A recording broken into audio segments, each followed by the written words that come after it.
Chegaram lá, Romanos 8? Já está abrindo sozinho na Bíblia dos Irmãos, né? Vamos ler.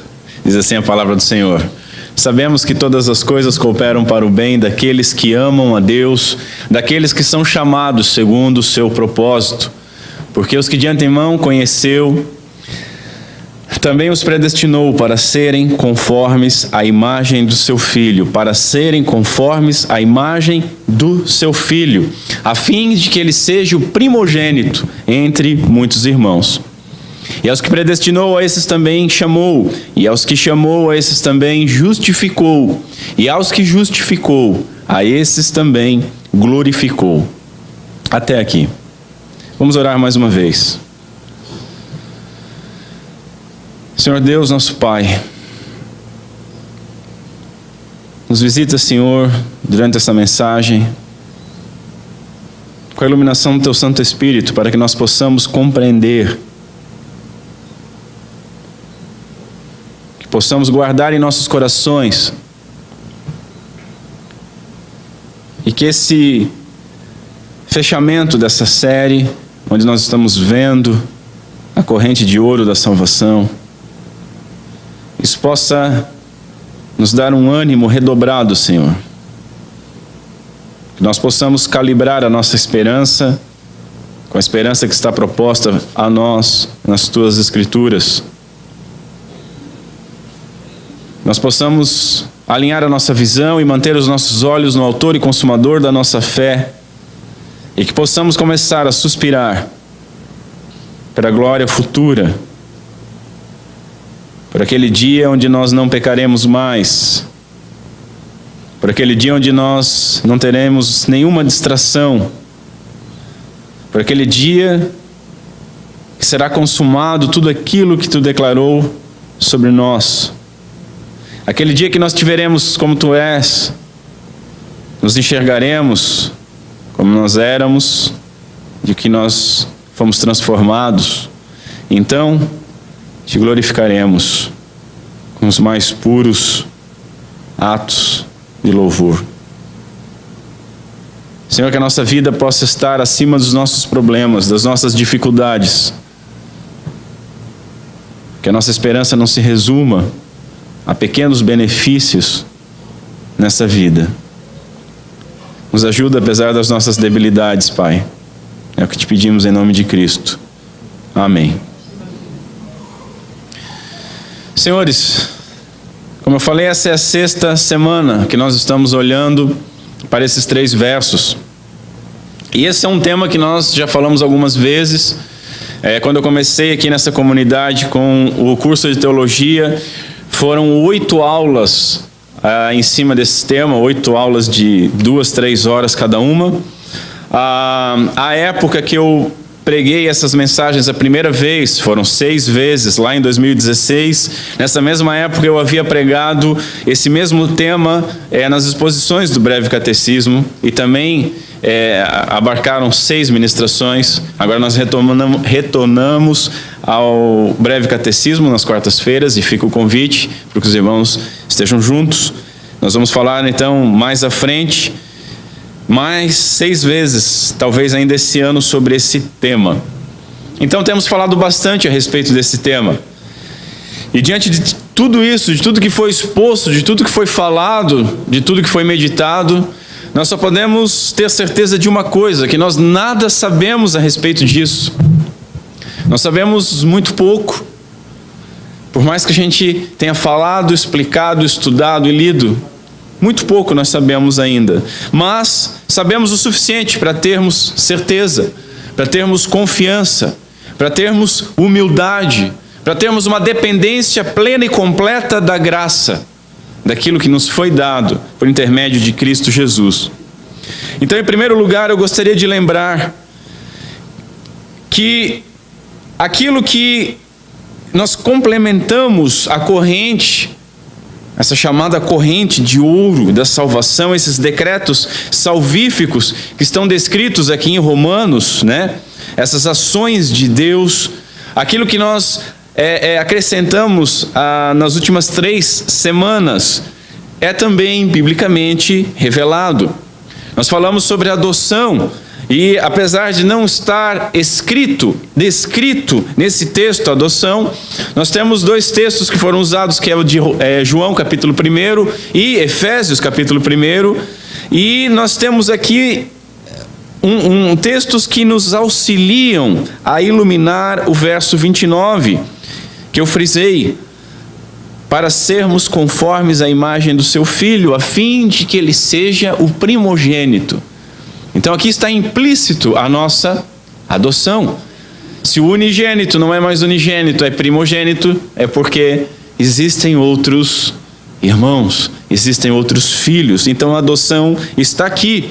E a santificação que nós falamos nas duas últimas semanas, trazidas principalmente por Hebreus 12:14, que diz que sem a santificação, sem a qual ninguém poderá ver a Deus, um processo onde Deus, através do seu Santo Espírito, efetua o nosso querer e o nosso realizar, a nossa conquista, o nosso desenvolvimento nesse processo. Dependemos totalmente do auxílio divino e está obrigatoriamente incluído entre a justificação e a glorificação, porque sem a santificação ninguém verá a Deus. Senhores, ninguém é tornado filho sem ser santo. Ninguém é justificado para continuar vivendo em pecado. Ninguém foi chamado, como diz Paulo em Tessalonicenses, à imoralidade, mas para a santificação. E por fim, sem santificação, ninguém verá o Senhor. De tal maneira que, mesmo sem estar diretamente incluso aqui nessa corrente da salvação, a santificação ela está totalmente implícita, assim como a adoção. Não pode ser separada. E por isso, nós dedicamos 3 exposições para esse tema. Em segundo lugar, e esse ponto pode causar uma certa estranheza nos irmãos, quando nós falarmos o terceiro, quando juntarmos com o terceiro, é sobre o início da plenitude experiencial da glorificação. A plenitude, a completude dessa experiência da glorificação, o início. Quando nós estudamos o breve catecismo, a primeira vez, as questões 37 e 38 tratavam desse assunto, e respectivamente elas diziam o seguinte: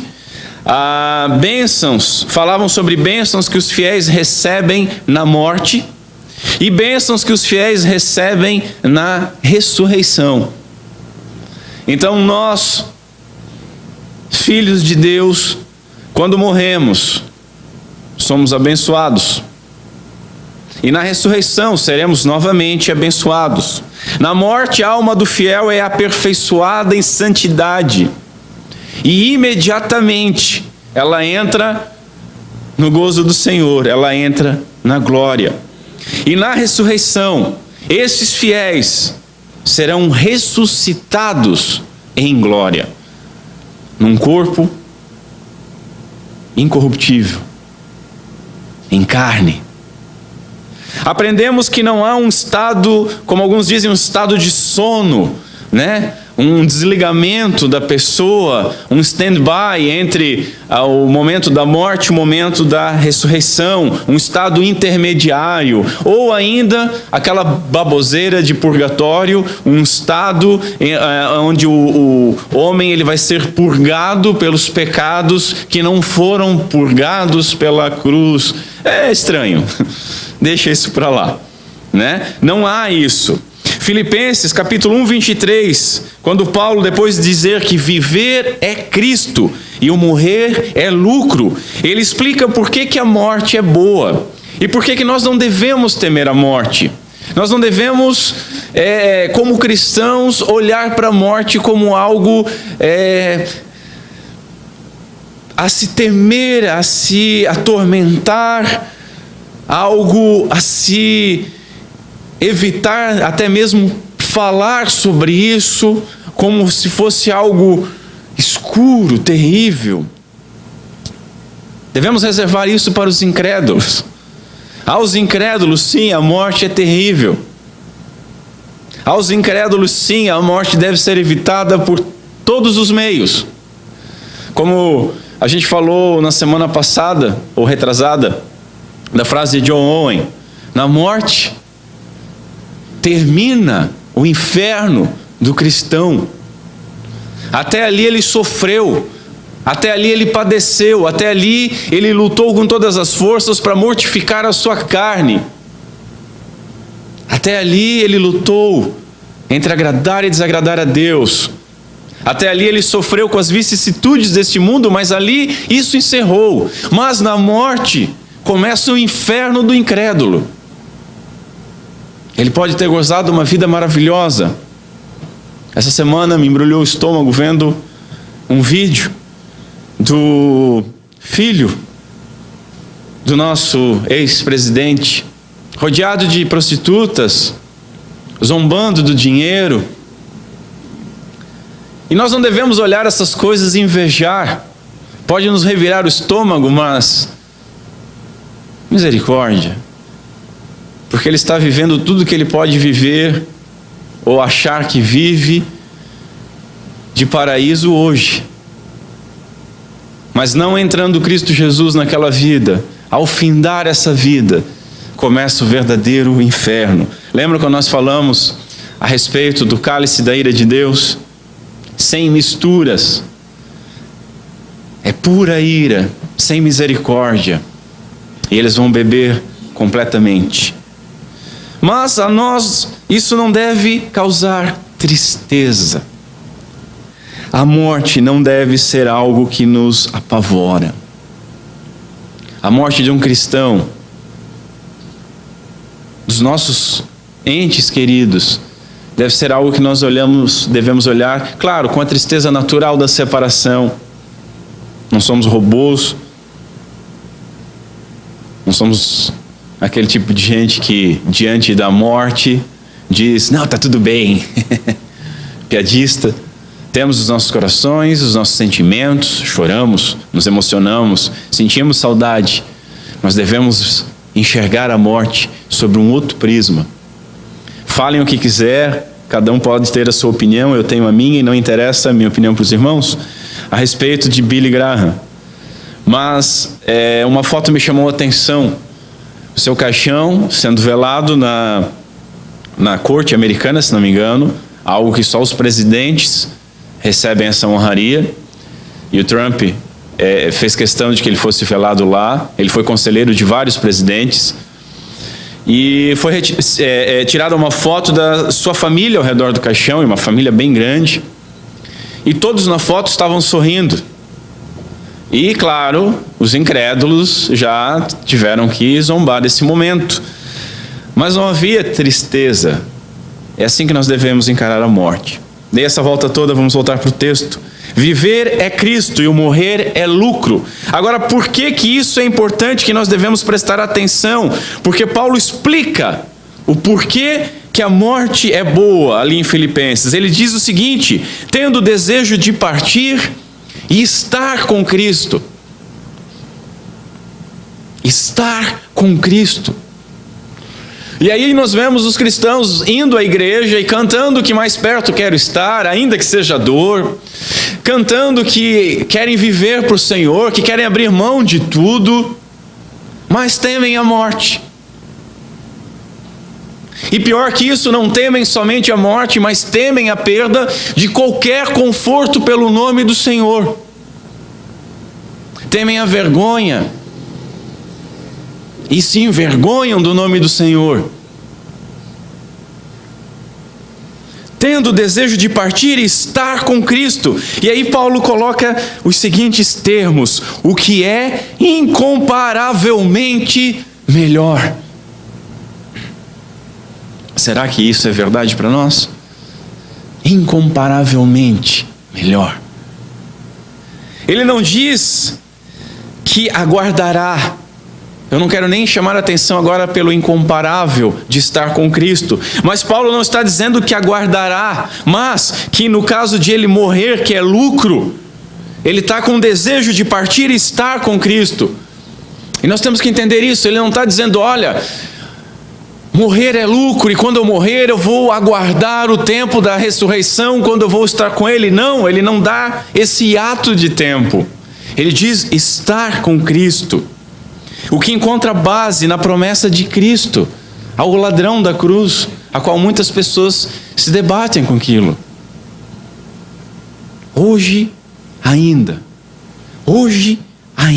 estarás comigo no paraíso. Precedido de em verdade. Uma chamada de atenção. Hoje ainda estarás comigo. Então, meus senhores, não há um estado de purgação nem de sono. Na morte, nós vamos para junto de Cristo Jesus. Essa glória prometida que ansiamos, ela é santa, ela é plena, é um tempo sem dor, é delicioso, é glorioso. Como Paulo diz, é incomparável, é definitiva. Não sairemos desse estado e é, então, eterna. Eu defendo ser um estado, em primeiro lugar, consciente. É consciente. Nós teremos total consciência. E me causa espanto que muitos crentes ainda imaginam que a sua mente, a sua memória vai ser apagada. Senhores, do que adiantaria nós vivermos aqui para ser apagado tudo da nossa mente? Não, nós vamos estar conscientes de quem éramos, de quão mortos em nossos delitos nós estávamos, de quão terrível era a nossa condição debaixo da ira de Deus, de quão indignos nós somos de estar naquele lugar, diante daquele que é santo, santo, santo. Vamos ter plena consciência do que Ele fez, do que Ele sofreu. Vamos ter plena consciência de que tudo aquilo que nós imaginávamos a respeito dEle não é nem sombra. Teremos consciência de quem nós somos ao vê-lo. Como Calvino diz nas Institutas, que somente podemos nos conhecer quando conhecemos a Deus. E através do conhecimento dEle, nós passamos a conhecer alguma coisa a nosso respeito. Agora, quando nós vemos como Ele de fato é, não como por espelho, nós vamos ter plena consciência. É um estado, além de consciente, definitivo. E que glorioso isso! Definitivo. Não haverá chance. E aqui me perdoem os que pensam diferente, mas algumas pessoas acham que podem morrer em Cristo e que ainda haverá uma rebelião. E alguns ainda serão convencidos por Satanás, que será solto novamente e se perderão. Um estado definitivo. Veja, aquele que morreu em nosso lugar carregou todos os nossos pecados. E nós vamos celebrar isso hoje, na ceia. Vamos relembrar e celebrar isso. Ou seja, não há condenação para aqueles que estão em Cristo. E depois que morrem, o veem plenamente. Cristo levou tudo, não sobrou nada. Aquele terrível momento que eu sempre enfatizo para os irmãos, quando nosso Senhor bradou: Deus meu, por que me desamparaste? Nós jamais viveremos algo semelhante. O dano da segunda morte, a separação de Deus, jamais será experimentada por qualquer filho de Deus. Porque o primogênito, o unigênito do Pai, sentiu em nosso lugar. Esse estado será certo. É um estado que vai apenas aguardar a glorificação final, a ressurreição em carne incorruptível. Em terceiro lugar, meus senhores, e este é o cerne da mensagem de hoje, e eu disse que iria causar alguma estranheza, pois vimos que a glória começará de fato na morte e ressurreição. Quando nós morrermos, nós vamos ver como Ele é, e ali começa a nossa glorificação, na morte. E ela é consumada plenamente, totalmente, no último estágio, que é na ressurreição do fiel. Mas esse fato futuro, ele é certo. A glorificação, senhores, ela é consumada. E ela é consumada desde antes da fundação do mundo. E por favor, vamos caminhar com calma para não dar nó na cabeça de ninguém logo cedo. Aquilo que nós vamos experimentar quando nós morrermos, aquilo que nós vamos experimentar no dia glorioso, no dia do Senhor, no dia da ressurreição, já estava consumado desde antes da fundação do mundo. Estamos estudando essa corrente de ouro da salvação. E o que é? O que são esses elos da corrente? São decretos eternos de Deus. Não é algo que ele foi durante a história querendo, escrevendo, decidindo. Não, são atos decretados antes de haver tempo. Antes de o tempo passar a ser medido. Decretos eternos da Boa Nova. Decretos eternos do Evangelho do nosso Senhor. O próprio Paulo, ele define o Evangelho em 2 Timóteo, no capítulo 1, a partir do verso 8. Ele diz o seguinte: ele diz que o Evangelho é o poder de Deus. Agora vamos caminhar termo a termo no que Paulo fala. Primeiro, o Evangelho é poder de Deus. Então, quando algum insano diz que aqui o Evangelho acontece, ele está dizendo que só há poder de Deus lá naquele lugar, que é o primeiro pilar de uma seita. Mas não vamos entrar nesse mérito, não me interessa. Mas tem que falar outra coisa. Quando alguém diz que a pregação do Evangelho pode ser eficaz ou não, depende se você é subidor de monte, se você está em santidade, se você usou as palavras certas, ou se há milagre ou não há milagre, também se torna um insano, porque a proclamação do Evangelho é proclamar o poder de Deus. O Evangelho é o poder de Deus. O Evangelho, então, segundo Paulo, é o poder de Deus que nos salvou. Nos salvou. Que tempo que está isso? Passado. E ele não está dizendo que o Evangelho é aquilo que nós assumimos e assim nos salvamos, mas que nos salvou. Além de ser algo passado, coloca aqueles que recebem esse dom na posição passiva. Salvou e nos chamou. E nós lemos na liturgia a respeito do chamado. E nos chamou com santa vocação. É um chamado santo, poderoso, que não pode ser negado, porque só vai ser ouvido pelas ovelhas do pastor. Só vai ser ouvido por aqueles que foram regenerados. Só vai ser ouvido por aqueles que foram predestinados desde antes da fundação do mundo.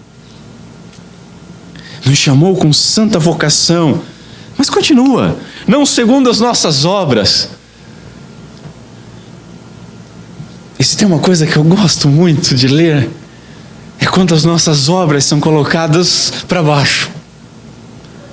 Não que isso seja uma desculpa para nós sermos frouxos. Não que isso seja uma desculpa para nós darmos de ombro quando nós vemos alguém necessitado, ou quando alguma responsabilidade nos é colocada à frente e diz, não é por obras, veja bem. Mas eu amo, porque me lembra que não é por nada do que eu poderia fazer. Porque me lembra que não havia nada suficiente que eu pudesse fazer. E me lembra de que toda a minha obediência E a sua obediência, por mais que você ache que é um nível elevado, não é absolutamente nada diante de Deus. Porque não é por obras. Já pensou se fosse por obras? O primeiro quadro que nós deveríamos pintar era o seguinte: as pessoas na glória, um olhando para o outro, dizendo: por intermédio da minha pregação, dezenas de pessoas se converteram. Mas eu abri um hospital e salvei dezenas de vidas, inclusive de inimigos. Eu demonstrei o amor de Deus, inclusive para inimigos. Você é melhor então. Esse é o primeiro quadro patético que nós poderíamos pintar se fosse por obra e mérito. Mas o segundo é mais terrível. Quanto de obra, quanto de mérito seria suficiente? E aí eu deixo Lutero responder. Lutero, quando estava tentando descobrir quanto de mérito ele precisava, o quanto que um Deus santo exigia dele, ele fez uma oração maravilhosa, que pode escandalizar o irmão. Ele disse: Deus, eu te odeio, porque tu pedes algo muito maior do que eu posso fazer. Não tem como fazer isso, eu estou perdido. Tu exige algo que não é possível. Mas depois ele descobriu a graça. E depois ele descobriu mais a fundo, sendo um monge agostiniano, o próprio Agostinho, que também tinha entendido que era impossível. E entendendo que era impossível, orou de forma mais temerosa e maravilhosa: Senhor, dá-me o que tu pedes, e pede o que tu quiseres, porque eu não consigo fazer. Não segundo as nossas obras, mas conforme, outro termo maravilhoso, conforme a sua própria determinação. Agora eu poderia bancar aqueles pastores que dizem: olha para o irmão ao seu lado e repita a palavra, né? Mas conforme a sua própria determinação, grave isso no seu coração. Conforme a determinação de Deus, conforme a sua própria determinação e graça. Ele determinou porque quis. Ele determinou para as pessoas que não mereciam. Ele dá o que nós não merecíamos e não dá aquilo que merecíamos, que nos foi dada, ofertada em Cristo Jesus, antes dos tempos eternos. Que verso, senhores! É um verso que nós poderíamos também ficar 6, 7, 8, 10 semanas meditando. E depois de 10 semanas, faríamos a mesma coisa que eu fiz na introdução. Olha, não conhecemos nada desse verso. Nada. O poder de Deus que nos salvou e nos chamou com santa vocação, não segundo as nossas obras, mas conforme a sua própria determinação e graça que nos foi dada em Cristo Jesus antes dos tempos eternos. Todos os verbos, senhores, estão no passado. Por isso que eu afirmei que a glorificação é consumada. Deus não muda de ideia, Deus não se engana, Deus não se arrepende. Da mesma forma que nós vemos aqui em Romanos 8, os versos estão no passado, onde aprendemos que Deus determinou antes dos tempos eternos.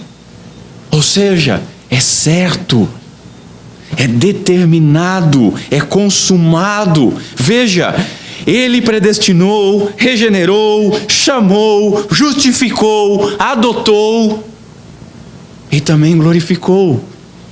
Ou Ele faria tudo isso e não glorificaria? Aquele que começou a boa obra é fiel de levar a termo até o dia de Cristo Jesus. Todas essas ações já aconteceram antes do tempo existir, nos decretos eternos de Deus. E agora, pelo poder de Deus, aquele que tem poder de decretar e poder de cumprir o seu decreto, ele não precisa mudar de ideia, porque não dá nada errado no seu decreto. Não existe plano B. esse decreto eterno, consumado, agora, pelo poder de Deus, se concretiza no tempo. Aquilo determinado antes de haver tempo, se concretiza na plenitude do tempo, que é o momento a qual nós ouvimos o chamado. Romanos 8, portanto, senhores, não fala sobre o que Deus fará, mas fala sobre o que Ele fez. São atos perfeitos, completos de Deus. É sobre tudo aquilo que Ele decretou fazer, que iniciou e terminará, com certeza. Mas nós podemos dar uma paradinha e lembrar, eu não acabei de afirmar, conforme o breve catecismo, que na morte a alma do fiel entra imediatamente na glória e aguarda então a união na ressurreição do corpo glorificado? Não é algo da morte na ressurreição? Sim, é verdade. Então como é que Paulo escreve aqui? A esses também glorificou no passado. Paulo será que errou?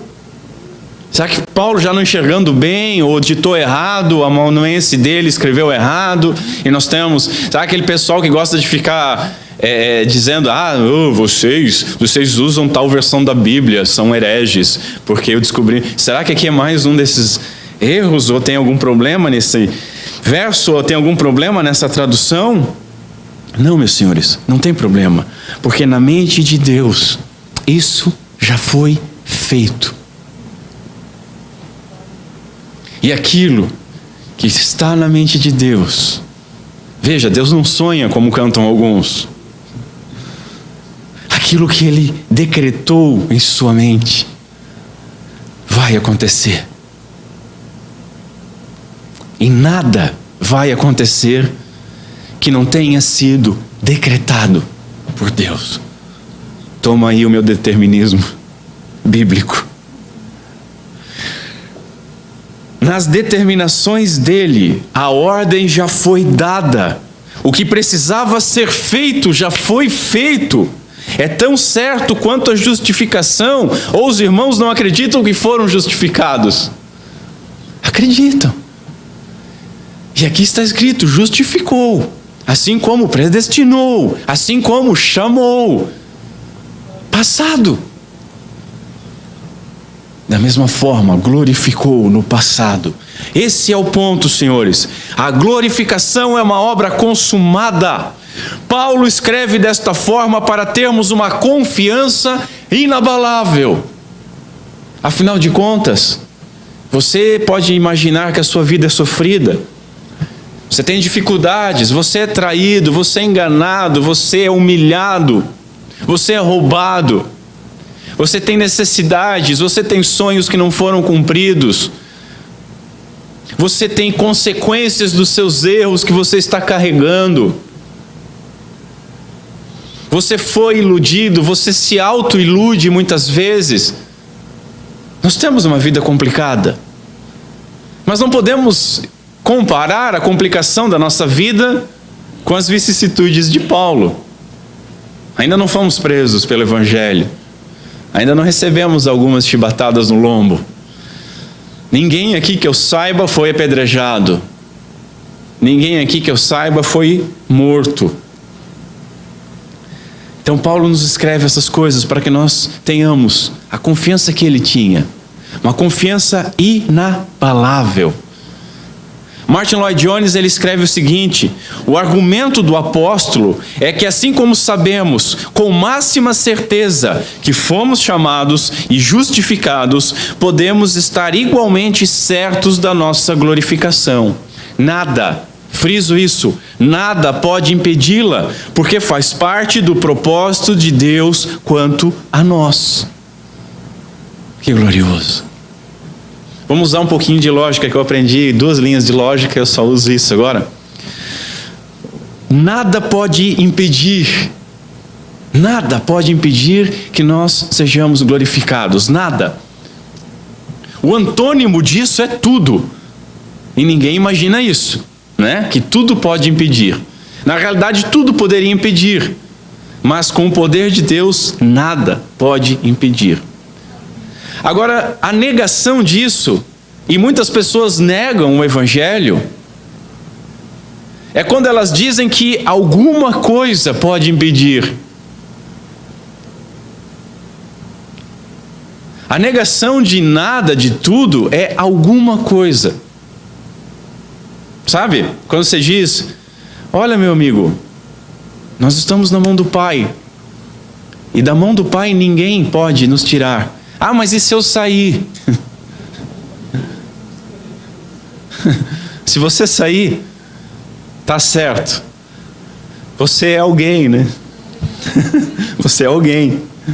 Ninguém é um coletivo de vários alguém. Então você está contido ali nesse grupo. Você não pode sair, você não vai sair, você não quer sair. Ah, mas fulano saiu. Saíram do nosso meio porque não são dos nossos. Porque se fossem dos nossos, teriam permanecido conosco. Mas para provar que não eram dos nossos, saíram. Isso não se dá porque Deus está fora do tempo simplesmente.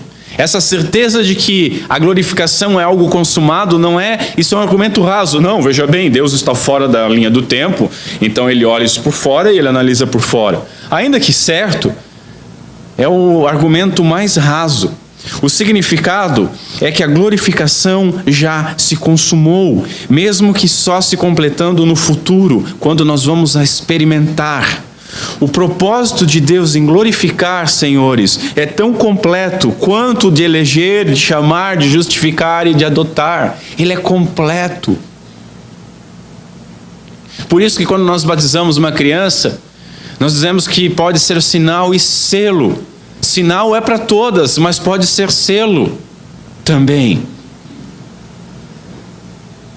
É por isso que quando você crê em Cristo Jesus, tudo isso aconteceu na sua vida. Se você está em uma dessas categorias, automaticamente você vai trilhar todas. Todas já são certas para você. É por isso que nós podemos falar sobre uma igreja invisível, daqueles eleitos de Deus que ainda nem nasceram. Eles existem. É certo. Cristo morreu por eles. O propósito de Deus em glorificar é completo. Agindo eu, diz o Senhor, agindo eu, quem o impedirá? E é terrível quando você ouve alguém dizendo assim, se o homem não permitir, Deus não vai poder agir na vida dele. Isso começa falando a respeito de prosperidade, naturalmente. Ou algo desse jeito.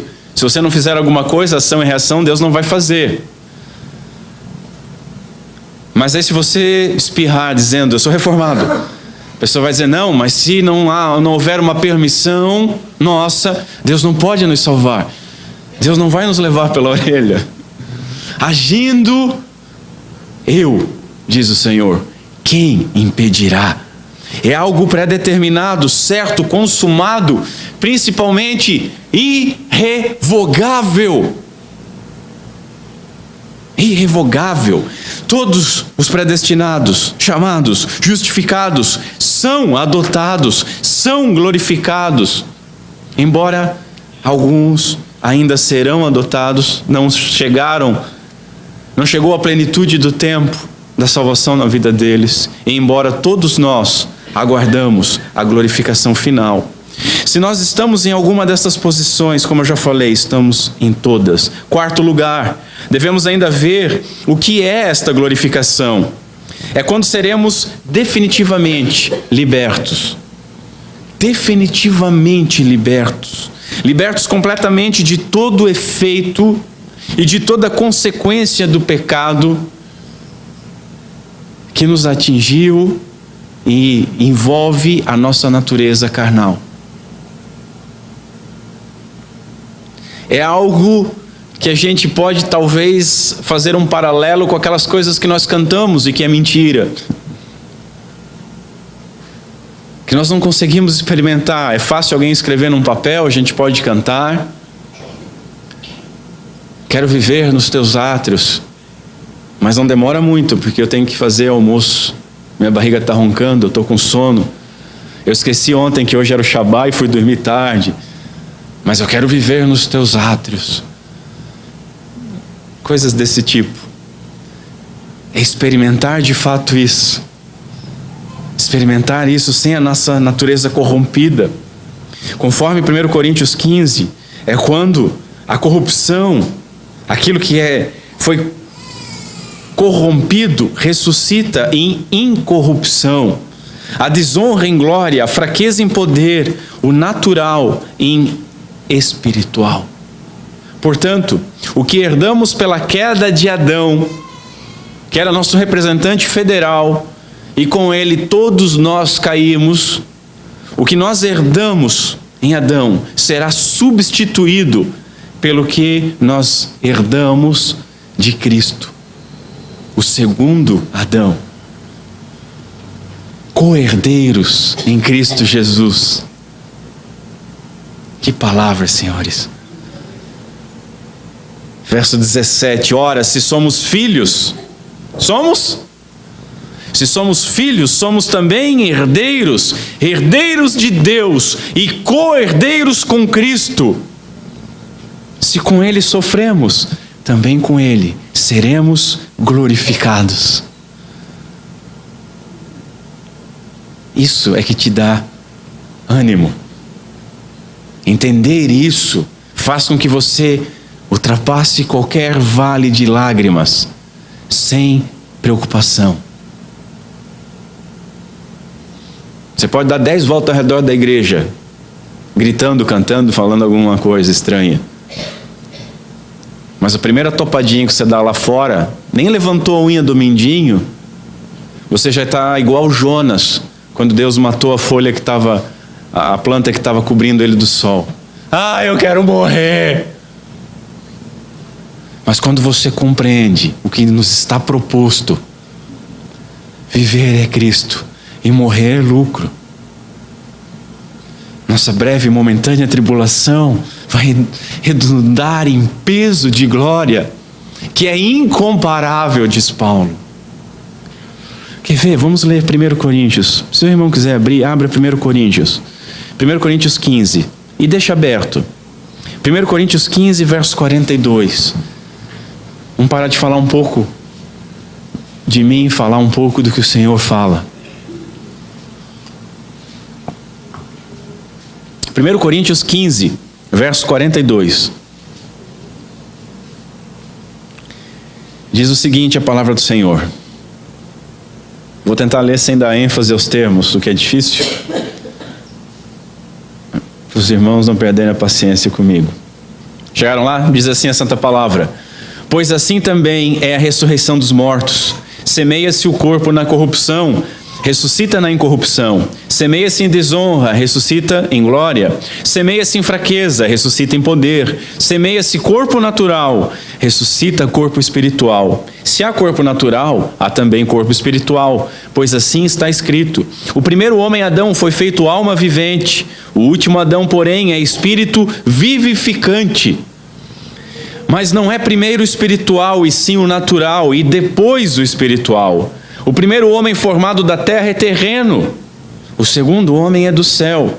Como foi o primeiro homem, o terreno, tais são também os demais homens terrenos. Como filhos de Adão, nós éramos todos terrenos carnais, filhos de Adão. E como é o homem celestial, tais também os celestiais, aqueles que estão em Cristo Jesus. E assim como trouxemos a imagem do que é terreno, devemos trazer também a imagem do celestial. Que versos, senhores. Deixa aberto aqui. É isso que diz o verso 29 lá de Romanos 8. Porquanto aos que de antemão conheceu, também os predestinou. Para quê? Para serem conformes à imagem do seu Filho. Transformados. Para ser celestial, ter a imagem celestial, a fim de que ele seja o primogênito entre muitos irmãos. O verso 30, a esses também glorificou. A glorificação significa então que seremos semelhantes ao Senhor. Compreende isso, crente? seremos revestidos por Cristo. Aqui em 1 Coríntios ainda, olha o verso 53. Porque é necessário que este corpo corruptível se revista da incorruptibilidade. Eu lembro que a primeira vez que eu falei isso para os irmãos, ele está falando em língua estranha.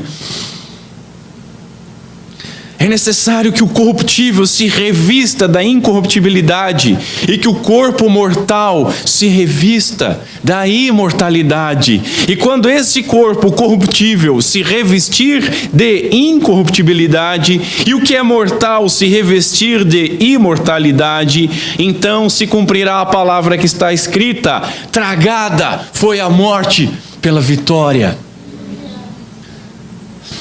Ah, senhores,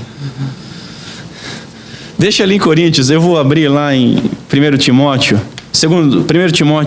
6:16, diz o seguinte: o único que, 15, a qual em suas épocas, 14, que guardes o mandato imaculado e irrepreensível até a manifestação de quem? Do nosso Senhor Jesus Cristo. Aí ele vai falar sobre isso. A qual, em suas épocas determinadas, há de ser revelada pelo bendito e único, soberano, o Rei dos reis e Senhor dos senhores. E o que ele tem de mais? O único que possui imortalidade. Lembra que nós vimos em 1 João?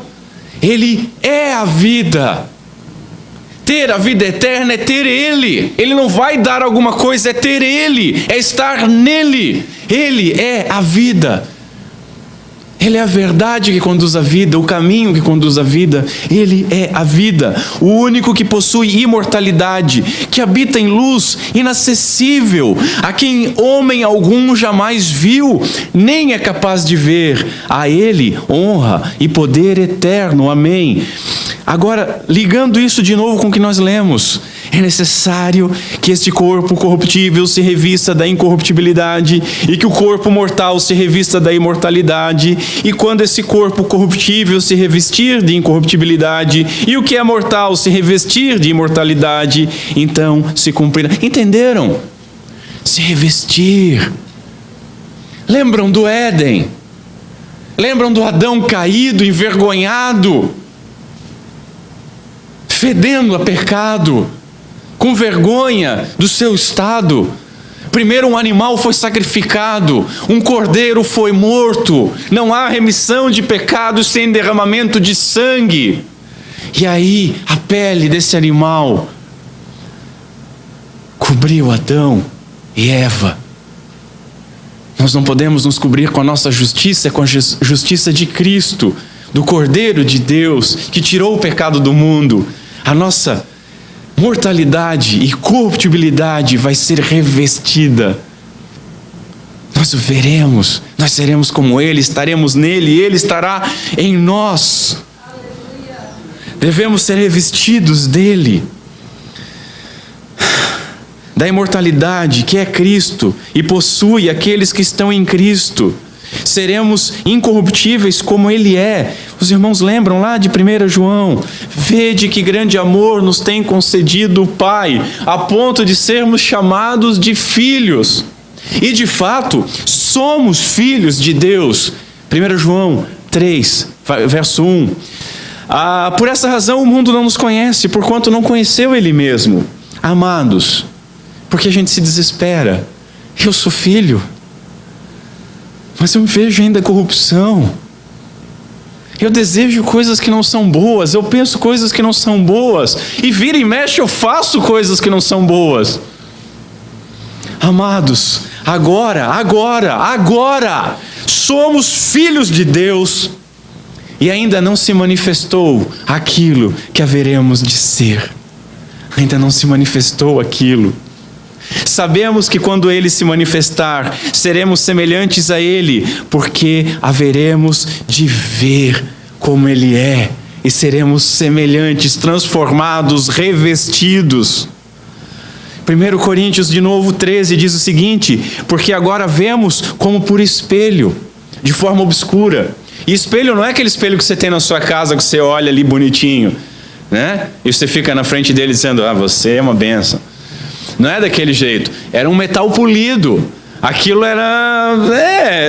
eu sou torto, mas sou feliz, porque não refletia verdadeiramente. Essa é a imagem que Paulo está falando aqui. Porque agora vemos como espelho, obscuramente. Mas então, naquele dia, veremos face a face.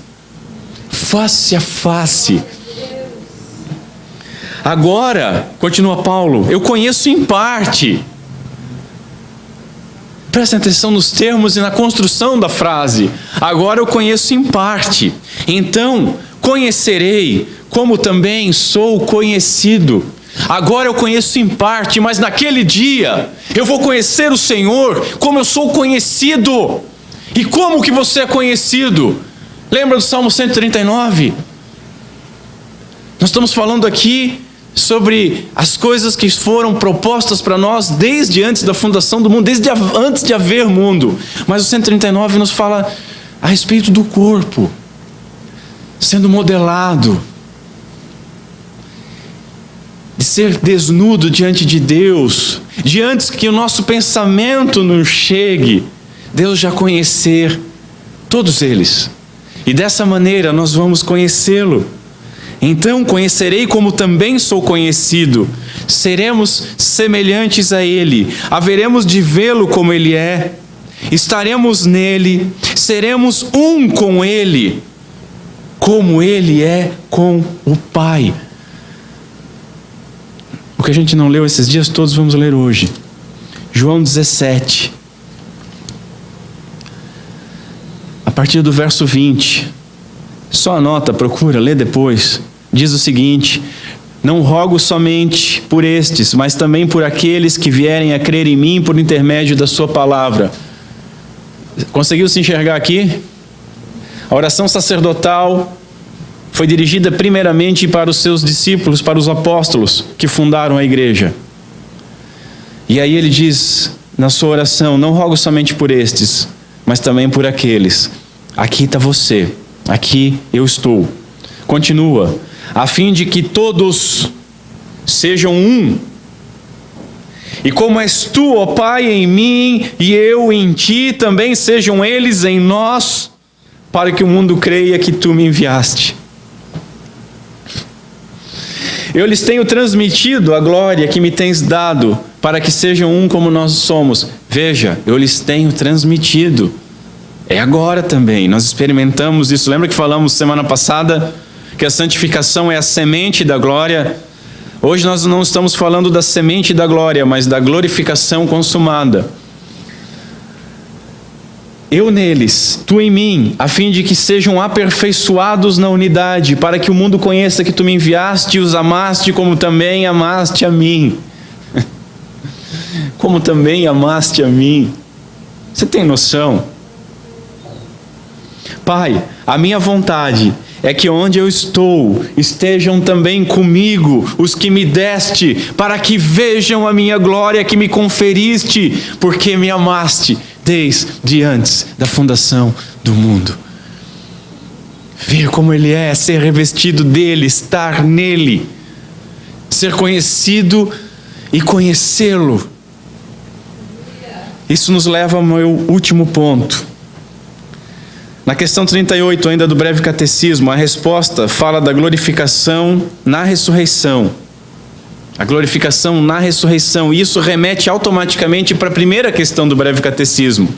A resposta do 38 é assim, ó: seremos tornados perfeitamente felizes no pleno gozo de Deus por toda a eternidade. E a primeira questão, o que dizia? Que o fim principal do homem é glorificar a Deus e gozá-lo plena e eternamente. A principal finalidade, glorificá-lo plenamente, só vai ser possível quando formos transformados de corruptível e incorruptível. Quando nós fomos transformados à sua imagem. A consumação de glorificá-lo e gozá-lo é estar unido com Ele, ser semelhante a Ele. E isso, senhores, não por uma hora, não por um dia, não por uma semana, ou um mês, ou um ano, ou 10 anos, ou um milênio, mas por toda a eternidade. por toda a eternidade. E isso, senhores, está descrito aqui como um fato consumado desde antes da fundação do mundo. Como é que estão os seus problemas agora? Você tem bastante problema? Coloque os seus problemas na perspectiva correta. Aí depois a gente conversa. Portanto, observem agora essa ação de Deus completa de tudo isso que nós vimos nessas 6 semanas através do Espírito Santo. Primeiro, Ele inspirou o texto que nós lemos, revelando a vontade de Deus, dando-se a conhecer. Regenerou os que foram predestinados, chamou eficazmente os regenerados, aplicou a justificação naqueles que foram eficazmente chamados, aplicou a adoção aos que foram justificados, efetuou e efetua o querer e o realizar do nosso constante progresso na santificação, nos dá a fé para crermos em tudo isso e, habitando em nós, testifica com o nosso espírito de que essas coisas são verdades e, por fim, aplicará o revestir de imortalidade e incorruptibilidade aos corpos ressurretos em glória. E aí você ouve assim, às vezes, constantemente, quase sempre: os reformados, eles apagam o Espírito. Os reformados não prestam atenção no Espírito Santo. Os reformados não creem na ação do Espírito Santo. Não, senhores. A gente só crê que tudo isso aqui é feito através dele. Mais nada. Até lá, Ele nos dá ainda a certeza da consumação da glorificação, a certeza do nosso imerecimento e da graça que nos alcançou, a qual nós fomos alvos. A ousadia de proclamar essa mensagem, porque essa mensagem, senhores, é loucura para todos que se perdem, mas é poder de Deus naqueles que se salvam. A ousadia de proclamar essa mensagem, sabendo que aqueles que Deus predestinou, Ele vai chamar, e Ele vai chamar através do anúncio do Evangelho. Então, os senhores têm que ter o compromisso de abrir a boca e proclamar o Evangelho. Porque como crerão, se não há quem pregue? Sabendo que aqueles que Deus chamou, quando nós pregamos, Ele vai justificar. Sabendo que todos aqueles que forem justificados, assim como nós somos, a todos esses, Ele glorificou. Eu quero fazer uma leitura para nós encerrarmos. Romanos 8, a partir do verso 31, diz o seguinte: guarde sempre esse texto quando o irmão achar que está com um problema muito grande. Que diremos, pois, à vista dessas coisas? Se Deus é por nós, quem será contra nós? Aquele que não poupou o seu próprio filho, antes por todos nós o entregou, porventura não nos dará graciosamente com ele todas as coisas? Quem tentará acusação contra os eleitos de Deus? É Deus quem os justifica. Quem os condenará? É Cristo Jesus quem morreu, ou antes quem ressuscitou, o qual está à direita de Deus e também intercede por nós. Quem nos separará do amor de Cristo? Será tribulação, ou angústia, ou perseguição, ou fome, ou nudez, ou perigo, ou espada? Como está escrito: por amor de ti somos entregues à morte o dia todo. Fomos considerados como ovelhas para o matadouro. Em todas estas coisas, porém, somos mais que vencedores por meio daquele que nos amou.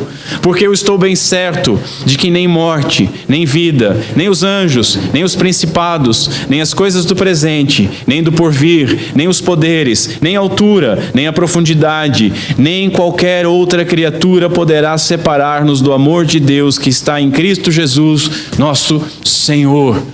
Aleluia! Charles Spurgeon, ele diz algo que pode servir para nós: cristão, medite muito sobre o céu, pois isso te ajudará a seguir em frente e esquecer a labuta do caminho. Esse vale de lágrimas é senão o caminho para a melhor cidade. Esse mundo de miséria é apenas o ponto de partida para um mundo de felicidade. Vamos ficar em pé. Curva a sua cabeça.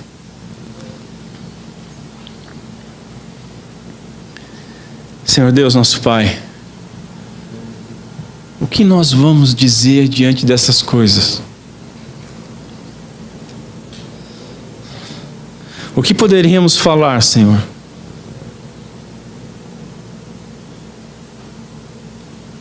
A única coisa que eu peço é que o Teu Santo Espírito possa trabalhar em nossos corações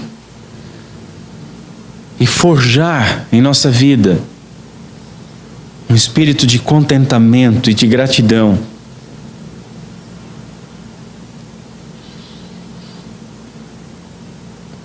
Eleva os nossos corações, Senhor,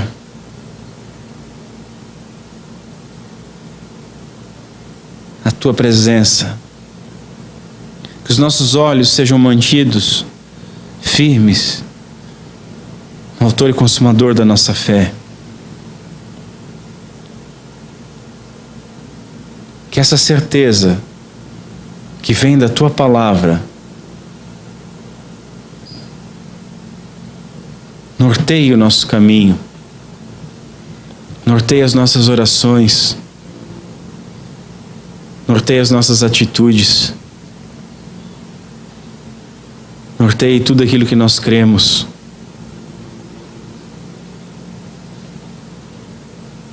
Senhor,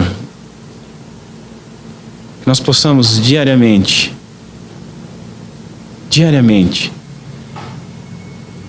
meditar nessas coisas. Possamos ser gratos a Ti diariamente, na abundância ou na necessidade de qualquer coisa. Porque sabemos, Senhor, que Tu começou a boa obra em nós e que Tu já a glorificou. É certo.